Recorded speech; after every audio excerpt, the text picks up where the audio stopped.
बुद्धिलाल नाम का एक दूध वाला था जो अपनी पत्नी के साथ छोटे से घर में रहता था।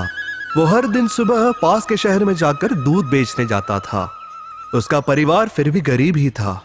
खाने के लिए खाना, रहने के लिए घर और पहनने के लिए कपड़े तो उनके पास थे, लेकिन ऐशो आराम की जिंदगी के लिए उनके पास पैसे नहीं थे।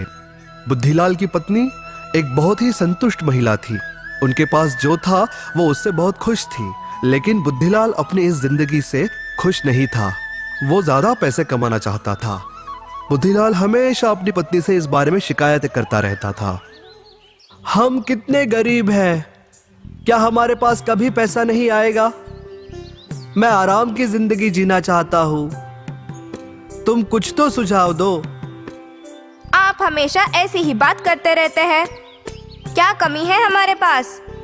खाना, कपड़े, घर सब कुछ तो है। इतना सब होकर भी हम कुछ पैसे बचा ही लेते हैं। आपको आपका दिमाग शांत करने की जरूरत है।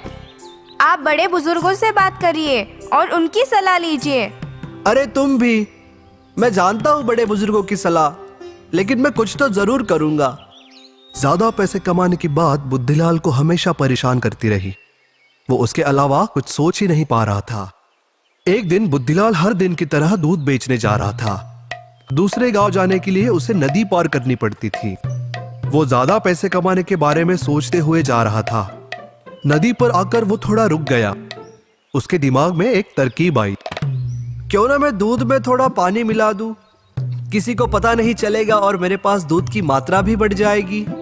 इस तरह मैं ज्यादा पैसे कमा सकता हूँ। उसने नदी का पानी दूध में मिला दिया और बेचने चला गया। दूध की मात्रा बढ़ जाने से वो आज ज्यादा लोगों को अपना दूध बेच पाया। इससे उसे मुनाफा भी ज्यादा मिल गया। अधिक पैसे लेकर वो घर वापस आ गया। उसके चेहरे की खुशी छुपाई नहीं जा रही थी। क्या बात है, आज आप बहुत खुश दिखाई दे रहे हैं। कोई बढ़िया खबर मिली है क्या? अरे उससे भी ज्यादा बढ़िया कुछ हुआ है आज। मुझे ज्यादा पैसे कमाने का तरीका मिल गया।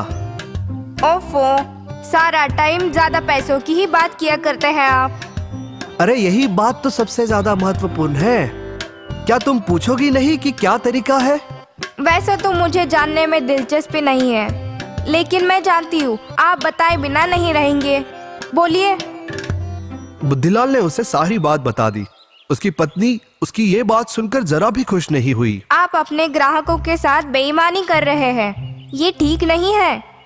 ये पैसा हमें लाभ नहीं देगा। ईमानदारी से कमाया हुआ पैसा ही हमें लाभ देता है। बेईमानी का पैसा हमें कभी नहीं फलता। आप ऐसा मत करिए। हमारे पास जो है हमें उसी में संतुष्टि होनी चाहिए।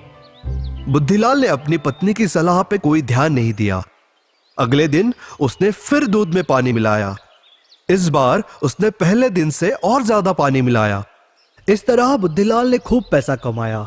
एक दिन अपना सारा धन लेकर वो शहर की ओर निकला।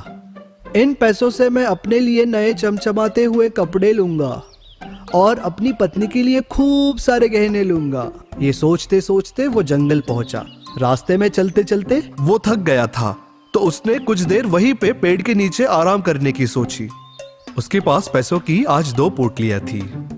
दोनों पोटलियां पास में ही रखकर वो सो गया। जब वो सो रहा था तो एक बंदर वहां आया और उसकी दोनों पोटली लेके पेड़ पे चढ़ गया। आवाज सुनकर बुद्धिलाल की नींद उड़ गई और पोटली गायब देखकर बुद्धिलाल के होश उड़ गए। हाय, मैं लूट गया, बर्बाद हो गया, अब मैं क्या करूं? तभी बुद्धिलाल को ये याद आया कि बंदर नकलची होते हैं। जैसा हम करेंगे वैसा ही बंदर भी करेंगे। तो बुद्धिलाल दोनों हाथ उठा के नाचने लगा। ये देखकर बंदर भी नाचने लगा। ये देखकर बुद्धिलाल अपनी बुद्धि पे खुश हुआ।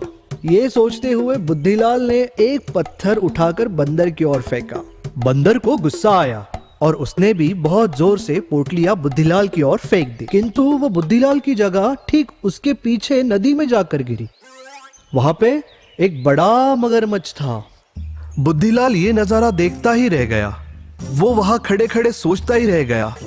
वो कुछ नहीं कर सकता था। उसने एक पोटली उठाई और घर की ओर जाने लगा।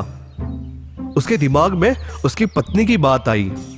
बेईमानी का पैसा हमें कभी नहीं फलता। उसे एहसास हुआ कि उसकी पत्नी सही थी और वो गलत। ईमानदारी से कमाया हुआ पैसा ही हमें फल दे सकता है। उसने घर आकर अपनी पत्नी को सारी बात बताई और उससे क्षमा भी मांगी। उसकी पत्नी बहुत खुश हुई। मेरे दिमाग में और एक उपाय आया है। क्या?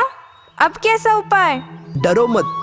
मैंने जिन ग्राहकों के साथ बेईमानी करी है, मैं उन्हें कल दुगना दूध दूंगा, लेकिन उनसे पैसे नहीं लूंगा।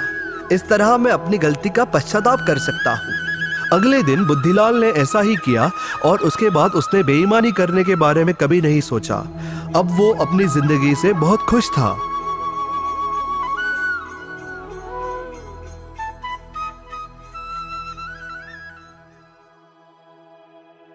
फन लर्न टून को सब्सक्राइब करें।